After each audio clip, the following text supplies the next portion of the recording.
여러분 안녕하십니까? 뉴스라이브 문을 엽니다. 매연을 많이 내뿜는 차량을 못 다니게 하는 정책. 서울 시민 10명 중에 8명이 찬성한다고 대답했습니다. 물론 노후 차량 운행 제한으로 공기질은 좋아지겠지만 한편으론 생계형으로 운영되는 노후 차량 운전자들의 푸념 섞인 반발도 많은 게 현실입니다. 중복인 오늘도 덮겠습니다. 7월 27일 뉴스라이브 지금부터 시작합니다. 오늘의 헤드라인입니다. 교육특구 노원구의 중심 은행 사거리에 첫 마을도서관이 문을 열었습니다. 개관 첫날 학생들로 북적였습니다. 마포구의 새로운 소통정책 플랫폼인 마포 1번가가 시작됩니다. 파란 우체통에 민원을 적어 넣으면 행정에 반영됩니다. 성북구가 청소년 놀 권리를 위해 놀터 5곳을 열었습니다. 학업을 배제한 순수한 놀 공간이라는 데 의미가 있습니다. 빗물을 활용한 도심 속 물축제가 내일까지 서울 광장에서 열립니다. 각종 물놀이 시설과 영화 관람도 마련됐습니다.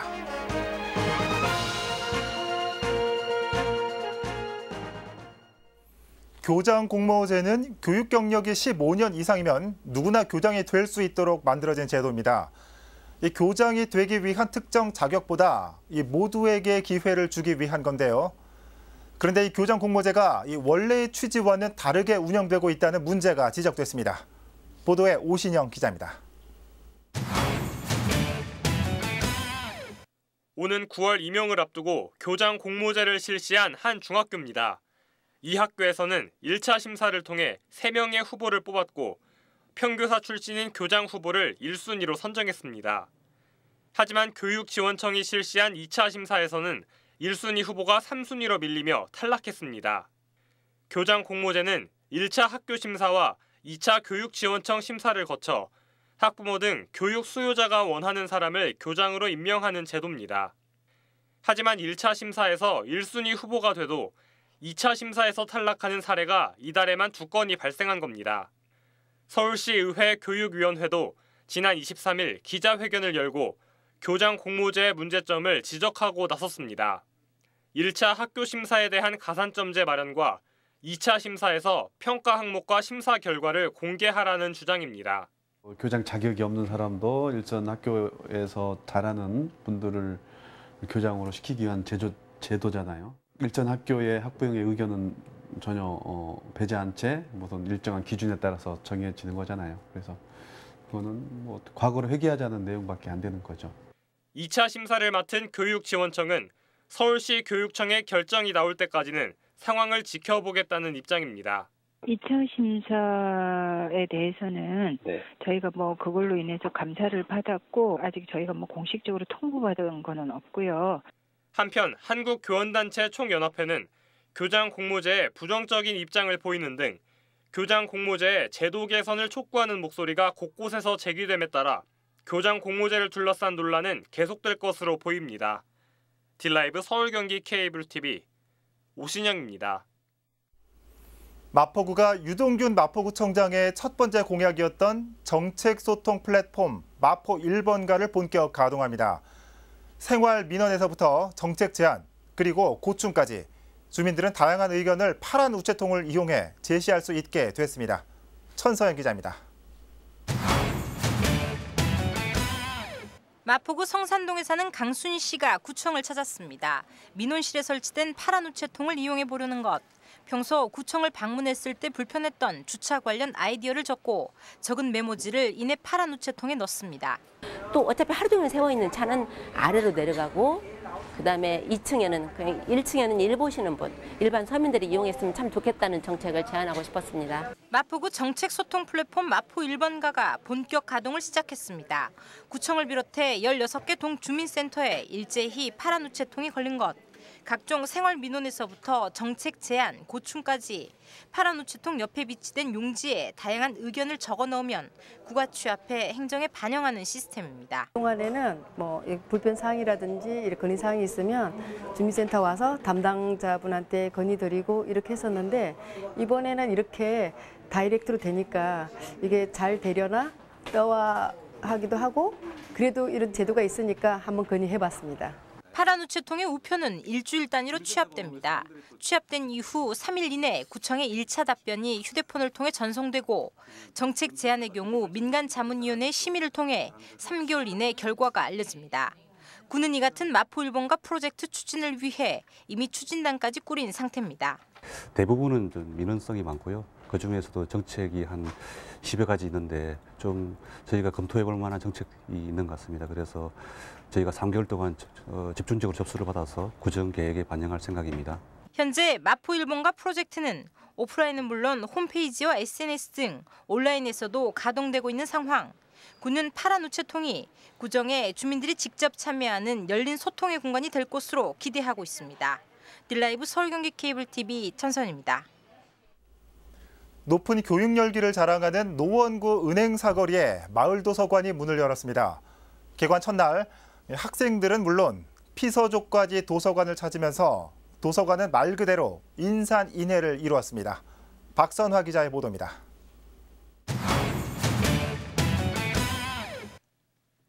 강남의 대치동에 이어 강북권 교육 1번지로 유명한 은행 사거리. 교육 특구이기도 한 노원구 교육의 중심인 곳입니다. 하지만 그 명성이 무색하게도 주변에는 도서관이 단 한 곳도 없었습니다. 도서관 건립 열망이 커졌고 은행 사거리 첫 도서관이 문을 열게 됐습니다. 노원구는 10수년 방치됐던 상가를 매입했습니다. 1년간의 보수공사를 거쳐 청소년을 위한 도서관으로 탈바꿈시켰습니다. 교육특구라고 할 수 있는 은행 사거리에 도서관다운 도서관이 없었습니다. 그러니까 14년째 방치된 상가를 리모델링해서 오픈형 공간으로 재탄생했습니다. 개관 첫날부터 불암도서관은 찾아온 학생들로 북적였습니다. 무더위에 지친 주민들이 피서지로 도서관을 택하면서 열람실은 더욱 활기뜬 모습이었습니다. 이용객들은 집 가까운 곳에 도서관이 생겨 반갑다는 반응입니다. 일단 여러 가지 활동 같은 것도 할 수 있는 것 같고 되게 생각보다 크고 좋아요.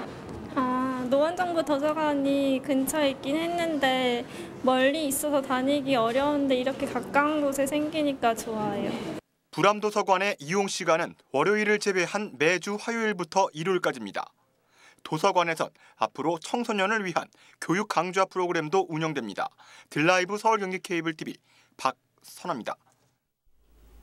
중구 을지로에는 오래된 인쇄소가 몰려 있습니다. 골목 자체가 워낙 오래돼 쇠퇴기를 겪고 있는데요. 청년들이 인쇄를 배우면서 오래된 인쇄 산업의 명맥을 잇고 창업 아이템으로까지 발전시키는 움직임이 일고 있습니다. 진기훈 기자입니다. 옹기종기 둘러선 학생들. 학생들의 명함 디자인이 동판에 새겨져 있습니다. 곧이어 시작된 명함 인쇄. 동판에 잉크를 발라 디자인 그대로 찍어내는 방식인 레터프레스 기법으로 학생들은 자신들의 디자인이 구현되는 걸 보며 만족감을 느낍니다. 색이나 그런 종이 같은 거에 대해서 좀 고민을 해야 되니까 아무래도 좀 새로운 면도 있고 직접 나오는 걸 아무래도 체험을 하다 보니까 아무래도 좀 더 기억에 남는 것 같아요. 좀 더 관심이 생기는 것 같아요. 금박 인쇄부터 정교한 입체 디자인까지 어떤 디자인도 그대로 구현할 수 있는 레터프레스 기법. 종이 인쇄뿐만 아니라 금판과 상자, 초대장 등에도 다양하게 활용될 수 있어 상품성도 높습니다. 하지만 국내에는 잘 알려지지 않아 그저 오래된 도심 산업으로 여겨지는 상황. 서울시가 을지로 인쇄산업 활성화를 위해 청년들을 대상으로 한 인쇄학교를 엽니다. 무엇보다 마련이 쉽지 않은 배움 공간과 인쇄 장비를 흔쾌히 내준 상인들의 적극적인 참여가 눈에 띕니다. 인쇄 상인들이 기술을 전수하며 직접 교사로 참여합니다. 자기 카드도 만들 수 있고 여러 가지 상품을 만들 수 있는 개인 창업으로 좋은 아이템이에요. 그래서 친구들한테 소개도 해주고 하고 있어요. 다시 세운 인쇄기술학교는 지역에 계신 인쇄업체분들이 공간도 마련해 주시고 인쇄기도 제공해 주시면서 서울시가 중구의 인쇄산업 활성화를 위해서 계획을 세우고 있는 부분을 함께 하자고 하는 취지에서 세워졌고요.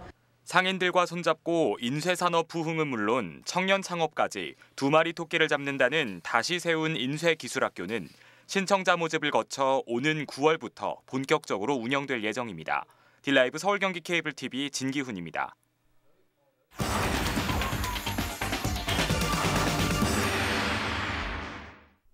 숨이 턱턱 막히는 무더위가 계속되는 요즘 같은 날씨에는 멀리 휴가를 떠나기도 쉽지 않죠. 도심 곳곳에서 더위를 날려버릴 물놀이 행사가 열리고 있습니다. 서울 광장에서 열리고 있는 빗물축제, 지금 저희 취재 기자가 나가 있습니다. 송지영 기자. 네, 저는 지금 서울 광장에 나와 있습니다. 네, 송 기자 지금 물 안에 들어가 있는 것 같은데 시청 앞 서울 광장에 독특한 자리가 마련됐네요. 네, 그렇습니다. 지금 아이들이 즐겁게 물놀이도 하고 또 미끄럼틀을 타면서 즐겁게 놀고 있는데요. 예. 저도 지금 너무 더워서 물속에 한번 들어가 봤습니다. 이곳은 바로 서울 중심 한가운데 위치한 시청 서울광장입니다. 어제부터 토요일까지 이곳에서 빗물축제가 열리고 있습니다. 예.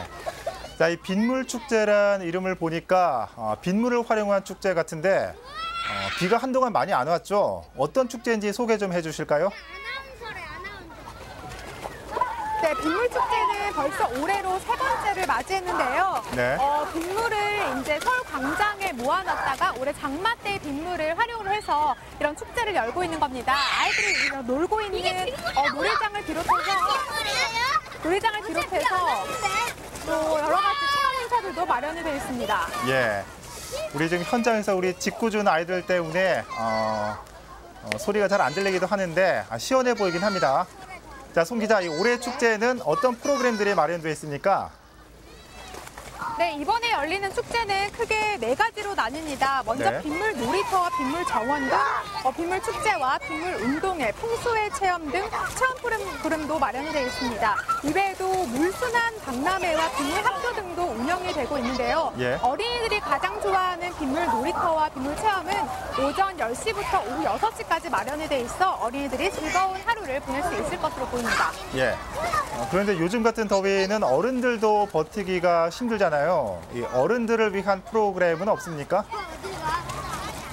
네, 어른들을 위한 프로그램도 마련이 되어 있습니다. 예. 오늘 저녁 8시부터 서울광장 남측 특설 무대에서는 영화가 상영이 됩니다. 사전 접수를 받았지만 접수를 하지 않은 시민들도 누구나 와서 잔디에서 편하게 볼 수가 있습니다.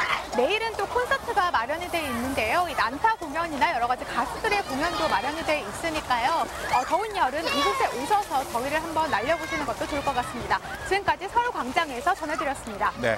아이들 때문에 우리 송 기자 옷이 다 젖었네요. 송지연 기자 잘 들었습니다. 자, 오늘 밤에는 야외 무료 영화가 상영됩니다. 이 잔디밭에 누워서 열대야 이겨보시는 것도 좋은 방법일 것 같습니다. 서울광장 빗물축제 연결해봤습니다.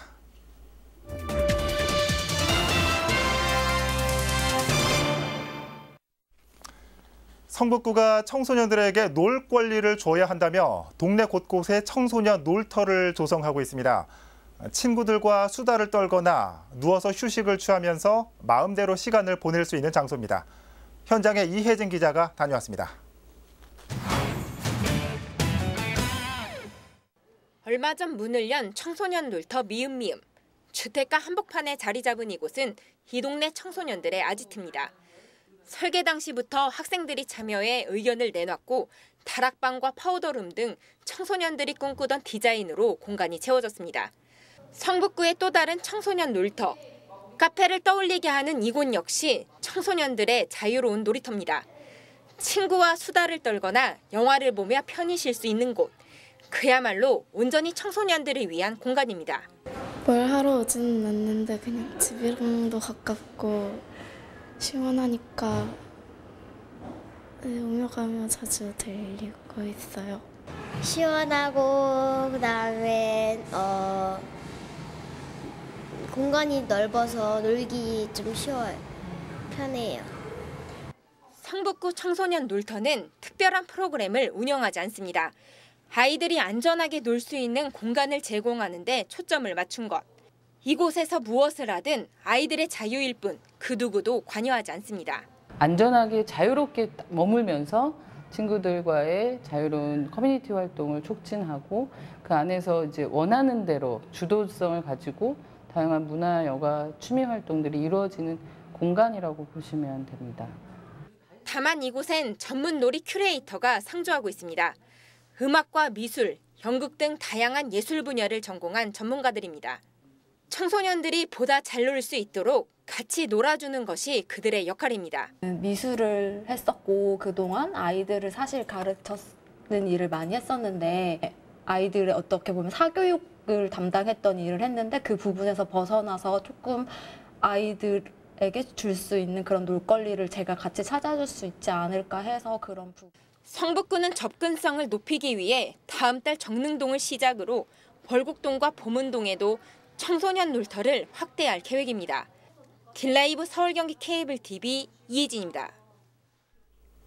건강에 대한 관심이 높아지면서 직접 만들어 먹을 수 있는 요리법을 배우는 사람들이 늘고 있습니다. 강동구에선 이런 사람들을 위한 특별한 제도가 운영되고 있습니다. 박영찬 기자가 그 현장에 다녀왔습니다. 사각사각 싱싱한 소리와 함께 썰리는 채소들. 볼에 담겨져 갖은 재료들과 버무려집니다. 강동구 전통식품학교에서 요리를 만들고 있는 수강생들의 손길입니다. 주변에서 손쉽게 구할 수 있는 재료들로 집에서 만들어 먹을 수 있는 전통식품 요리법을 배우고 있는 겁니다. 2014년 강동구 명일근린공원 파믹스 센터에서 시작해 김치와 메주, 식초 등의 전통식품 제조법 강의가 진행돼 왔습니다. 그동안 이 학교를 다녀간 주민들만 150여 명. 주민들은 전통식품을 만들며 식재료가 지닌 효능과 효과를 배웠습니다. 주부님들이 가정에서 만들어 먹을 수 있는 전통 발효 식품을 알기 쉽고 만들기 쉽게 설명을 하면서 실습도 함께하는 과정입니다. 이날 강좌에선 주민들이 실생활에서 유용하게 쓸 수 있는 열무김치와 맛된장을 만드는 강의가 진행됐습니다. 손주들한테 음식을 좀 해주고 사회적인 봉사활동에 참여하려고 좀 배우고 있습니다. 많이 도움되고 있습니다. 전통식품 문화를 배우는 노력이 건강한 삶에 대한 관심으로 이어지고 있습니다. 딜라이브 서울경기 케이블 TV 박영찬입니다. 중구가 지역 내 상인들과 손잡고 노인 복지에 나섭니다. 어르신들에게 지역 내 가맹점에서 할인 혜택을 주는 효사랑 카드를 발급한 겁니다. 자세한 내용을 진기훈 기자가 보도합니다. 중구의 한 음식점, 효사랑 가게라는 현판이 눈에 띕니다. 가게 주인인 이수자 씨는 따끈한 추어탕으로 몸보신하는 어르신들에게 봉사와 효도의 마음으로 효사랑 가게 가맹점을 신청했습니다.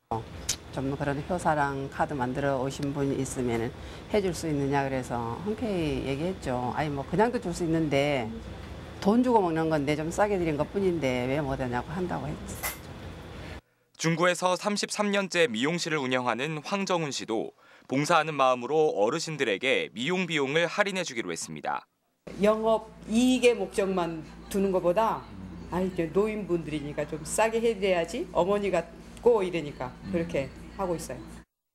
중구에서 발행한 효사랑 카드를 가지고 이 효사랑 카드 가맹점에 방문을 하면 이용요금의 최소 10%를 할인받을 수 있습니다. 70세 이상 어르신 중 기초연금 수급자들을 대상으로 지난 6월부터 발급된 효사랑 카드는 지역 상인들의 참여로 현재까지 302곳에 가맹점이 생겼습니다. 이용 금액의 10%에서 많게는 50%까지 할인율이 적용됩니다. 할인 금액 지원 없이 상인들이 할인액을 자발적으로 부담하는 구조로 은행 결제 기능 없이 신분 확인용으로 사용되며 가까운 동주민센터에서 발급받을 수 있습니다. 다른 구보다는 좀 어르신 인구 비율도 많고 좀 앞으로도 좀 더 높아질 그런 가능성이 있기 때문에 이게 좀 또 어르신 복지 쪽을 더 좀 우리 구에서도 좀 많이 좀 신경을 좀 쓰고 있거든요. 그런 부분이 많이 좀 때문에 사업을 좀 추진한 배경도 있는 것 같습니다. 중구에서 효사랑 카드 발급 대상자는 8천여 명. 하지만 지금까지 카드 발급 건수는 1,000여 건에 그칩니다. 효도의 마음으로 상인들이 함께한 만큼 적극적인 홍보가 더해져야 할 것으로 보입니다. 딜라이브 서울경기 케이블 TV 진기훈입니다. 지난 7대 서대문구의회에서는 구의원 업무추진비 사용 내용을 놓고 일부에서 문제가 제기됐습니다. 제8대 서대문구의회에서는 업무추진비의 투명성을 높이기 위해 구의원 업무추진비 사용 내역을 일반에 공개하기로 결정했습니다. 오신영 기자입니다. 지난 7대 서대문구의회에서 한 상임위원장이 2년간 사용한 업무추진비 내역입니다. 일주일 사이 한 사업장에서만 140여만 원을 사용했습니다. 또 10,000원 이하 소액 결제도 눈에 띄어 개인적으로 업무 추진비를 사용한 것 아니냐는 의혹도 받았습니다. 서대문구의회는 이처럼 업무 추진비 사용과 관련해 논란이 일자 업무 추진비 사용 내역을 매달 일반에 공개하기로 결정했습니다. 업무 추진비 사용 내역 공개로 보다 투명한 구정 운영을 이끌겠다는 겁니다. 7대 때 또 문제가 일부 좀 있었어요. 그런 부분에 있어서 이번 8대에서는 정말 다시 한번 심기일전해서 저희가 우리 의총을 열어가지고 동료 의원들하고 8대에서는 업무 추진비를 공개하기로 결론을 내렸습니다. 서대문구의회는 이르면 이달 말부터 업무 추진비 사용 내역 외에도 예산 집행 내역을 구의회 홈페이지에 공개하겠다는 계획입니다. 딜라이브 서울 경기 케이블 TV 오신영입니다. 송파구가 라돈 노출로 인한 구민들의 불안을 해소하기 위해 라돈 측정기를 대여합니다. 신청은 송파구민이라면 누구나 가능하고 자체 측정 후 이틀 내로 반납해야 합니다. 대여료는 6,000원이지만 65세 이상의 노인과 임산부 등 취약계층에 한해서는 무료로 빌릴 수 있습니다. 한편 라돈은 암석이나 토양 등에서 주로 발생하는 1급 발암물질로 지난 5월 한 침대업체의 매트리스에서 기준치를 초과하는 라돈이 검출돼 사회적으로 논란이 됐습니다.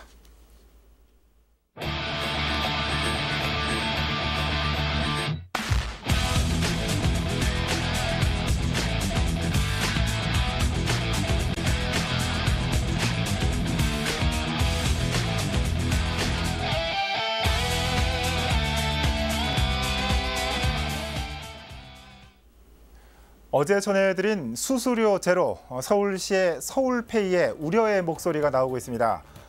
연간 수백억 원의 수수료를 포기해야 하는 참여 은행들도 소갈이를 하고 있고 정작 혜택을 받는 소상공인들도 이 최저임금 인상 부담이 근본 문제라는 겁니다. 이 본격 도입을 앞둔 서울페이, 숙제도 많습니다. 뉴스라이브 마칩니다. 시청해주셔서 고맙습니다.